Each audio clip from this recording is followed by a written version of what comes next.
नमस्कार. शासनच्या यूट्यूब चॅनलवर आपलं सर्वांचं खूप खूप स्वागत आहे. तर आताची सर्वात मोठी ब्रेकिंग न्यूज म्हणजे सेवानिवृत्त होणाऱ्या सरकारी कर्मचारी संदर्भात आताच्या घडीची मोठी बातमी. त्या संदर्भात एपिसोडच्या माध्यमातून संपूर्ण अपडेट सविस्तरपणे पाहण्याला सुरू करूया.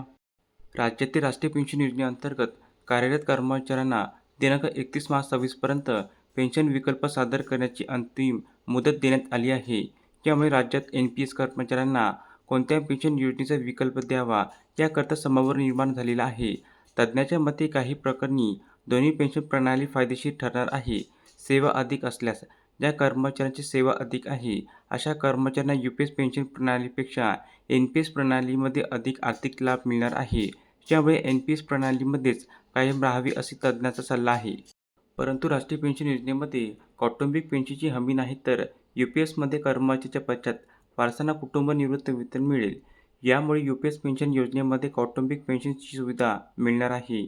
UPS पेन्शन प्रणाली केंद्र सरकारची युनिफाईड पेन्शन प्रणाली अंतर्गत केवळ शेवटच्या मूळ वेतनाच्या 50% रक्कम पेन्शन म्हणून मिळेल अशी तरतूद आहे. यावर महागाई भत्ता मिळेल याबाबत स्पष्टीकरण देण्यात आलेलं नाही. UPSच्या तुलनेत NPSमध्ये अधिक पेन्शन मिळणार हे नक्की.